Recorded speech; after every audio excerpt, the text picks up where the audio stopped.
Good morning students, welcome in my video lecture.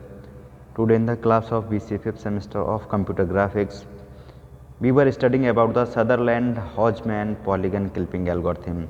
Now today we will also discuss about the this algorithm.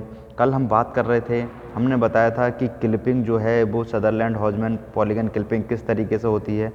इस तरीके का एक polygon था हमारा और लेफ्ट क्लिपिंग, राइट क्लिपिंग और टॉप क्लिपिंग और बॉटम क्लिपिंग ये हुई थी. एक हमने बताया. अब इस चीज़ को हम स्टेप बाय स्टेप एग्जाम्पल के द्वारा सॉल्व करेंगे. इस एक चीज़ हम ध्यान रखेंगे, इस एल्गोरिथम के कुछ रूल्स होते हैं. ठीक है, उन रूल्स के बारे में आज हम देखते हैं क्या रूल्स होते हैं. आइए.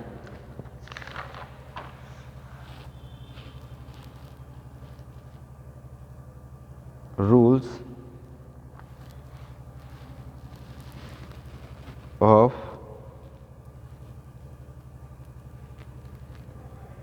Sutherland Hodgman polygon clipping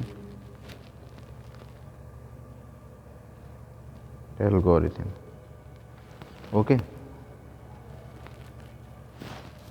इसके रूल्स की बात करें तो रूल्स, इसके 4 केस होते हैं इस रूल्स में. पहला केस देखते हैं.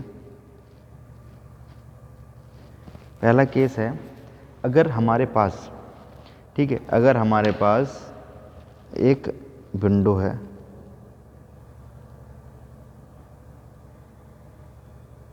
ठीक है, एक विंडो है हमारे पास और जो हमारा पॉलीगन है, मान लीजिए एक इस तरीके से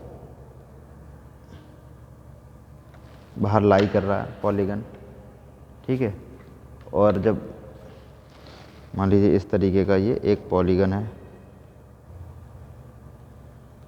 तो ये पॉइंट हमारा है B1 और ये है B2 और इसकी जो डायरेक्शन है वो इस तरीके की है. ठीक है, विंडोइंग है.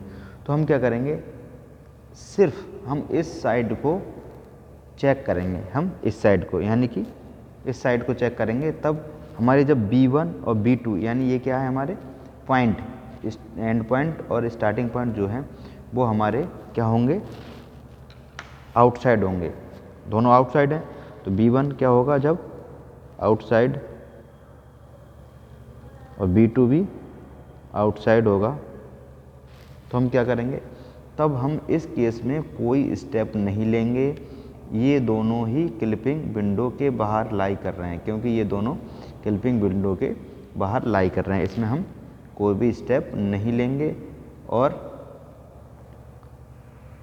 ठीक है, क्लियर.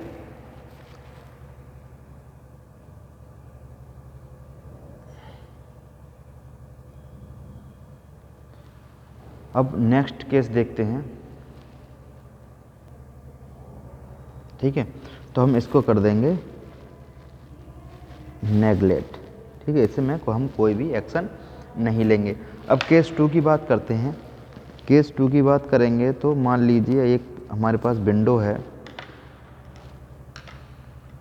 ठीक है, ये विंडो है हमारे पास,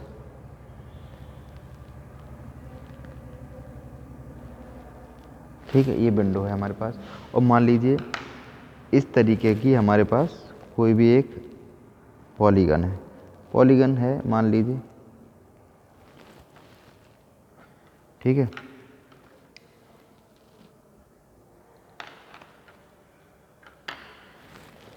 मान लीजिए इस तरीके का ये पॉलीगन है एक,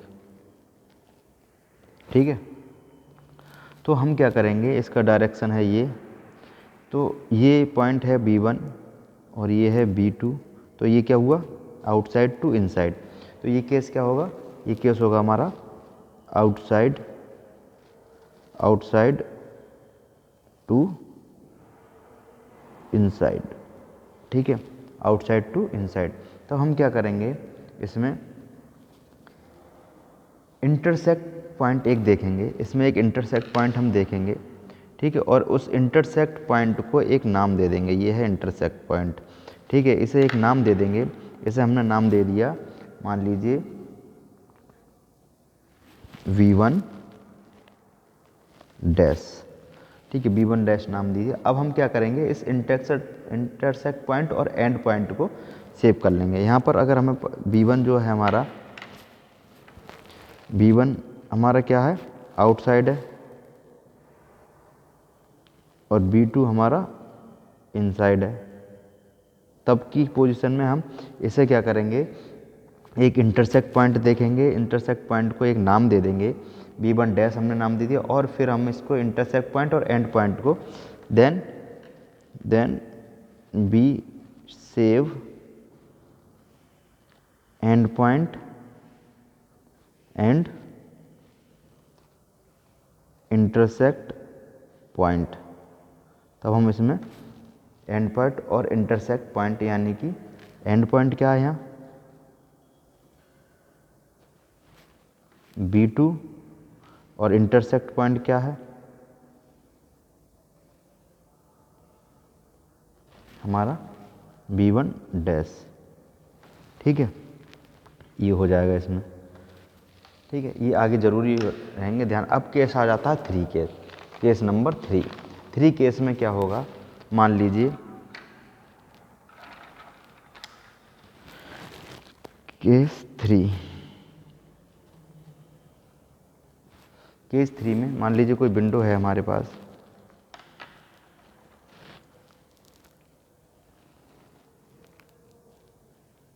ठीक है,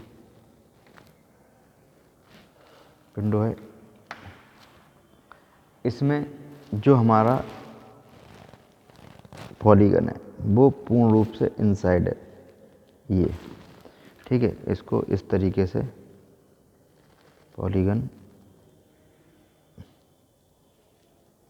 शो कर सकते हैं, और इसका डायरेक्शन है हमारा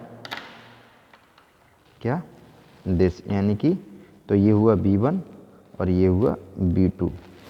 जब हमारे दोनों एंड पॉइंट इनसाइड लाई कर रहे हैं, ठीक है, दोनों पॉइंट इनसाइड लाई करते हैं, ठीक है, विंडो के अंदर हैं दोनों पॉइंट, तब हमारा केस क्या होगा, तब हमारी पोजीशन B1 की और उसकी क्या होगी, तब हम केवल एंड पॉइंट को ही सेव करते हैं। तो मान लीजिए B1 हमारा इनसाइड है, B2 भी हमारा इनसाइड है, then be save only end point, यानी कि वो क्या है, एंड पॉइंट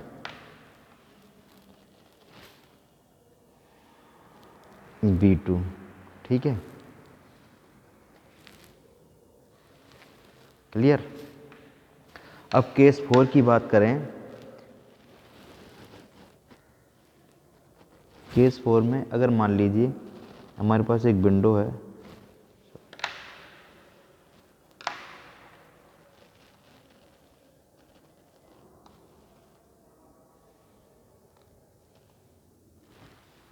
ठीक है, एक विंडो है हमारे पास,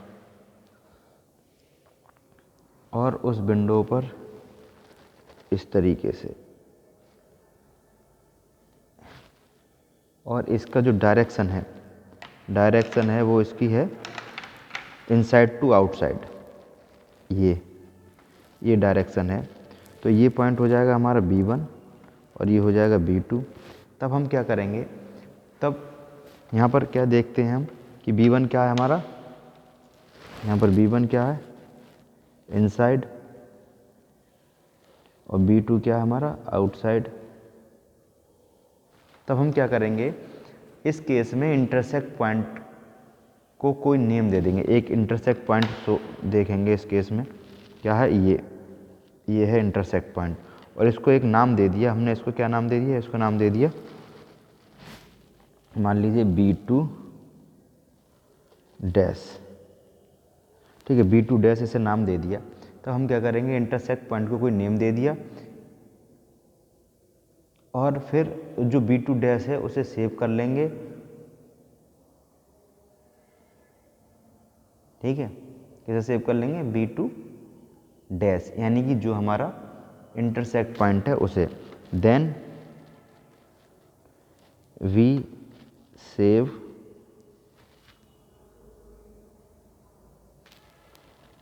the intersect point that is B2 dash. ठीक है, तो ये हमारे 4 केस हो गए। ये 4 केस अब आपको जब भी कोई भी क्लिपिंग करनी होगी, पॉलीगन क्लिपिंग करनी होगी, हॉजमैन सदरलैंड हॉजमैन पॉलीगन क्लिपिंग करनी होगी, तो ये चारों केस आपको परफॉर्म करने होंगे। भले ही हमारी पोजीशन अगर मान लो नेगलेक्ट भी रखा है तब भी हमें ये परफॉर्म करनी होगी। तो ये 4 केस हो गए। पहले केस क्या है, अगर हमारा जो B1 B2 यानी कि आउटसाइड होंगे, दोनों आउटसाइड होंगे, ठीक है, तब हम इस केस में निगलेक्ट कर देंगे, मतलब कोई भी क्लिपिंग हम नहीं करेंगे, लेकिन शो करनी होगी क्लिपिंग हमें। ठीक है, और इसी तरीके से दूसरे केस क्या है, अगर मान लीजिए आउटसाइड टू इनसाइड यानी कि B1 हमारा आउटसाइड है और B2 हमारा इनसाइड है। ठीक है, B1 हमारा आउटसाइड है तो B1 आउटसाइड और B2 इनसाइड है, तब हम क्या करें, then we save end point and intersect point. तब एंड पॉइंट क्या है यहाँ पर, B2 और इंटरसेक्ट पॉइंट क्या है, B1। तो हम B2 और B1 डैश को, ये इंटरसेक्ट पॉइंट, इसे हम सेव कर लेंगे। देन थर्ड केस में क्या होगा कि अगर मान लीजिए कोई हमारे पास polygon inside the circle, inside the window, यानी पूरी तरीके से वो विंडो के अंदर है, और तो जो हमारा B1 है वो इनसाइड और B2 भी दोनों इनसाइड रहेंगे, तब हम क्या करें, then we save only the end point. तब हम एंड पॉइंट ये इसे सेव करेंगे, यानी कि B2 को सेव करेंगे। ठीक है, और फोर्थ केस में क्या होता है कि जैसे मान लीजिए कोई विंडो है हमारी और उसका डायरेक्शन आउट टू इन है, इन टू आउट है, यानी डायरेक्शन इसका क्या है, इसका डायरेक्शन है inside to outside, inside to outside. तब हम क्या करेंगे, जो इंटरसेक्ट पॉइंट, एक इंटरसेक्ट पॉइंट लेंगे, उसे कोई नाम दे देंगे, B2 डैश दे दिया, हम उसको सेव करेंगे इंटरसेक्ट पॉइंट को। और ये सारी चीज़ क्लियरली आपको तब समझ में आ जाएगी। जो भी डाउट हैं, कल हम इसके एग्जाम्पल के बारे में देखेंगे, तो इसके जो भी डाउट हैं वो आपको क्लियरली समझ में आ जाएंगे। आज के वीडियो लेक्चर में इतना ही। Okay, thank you students.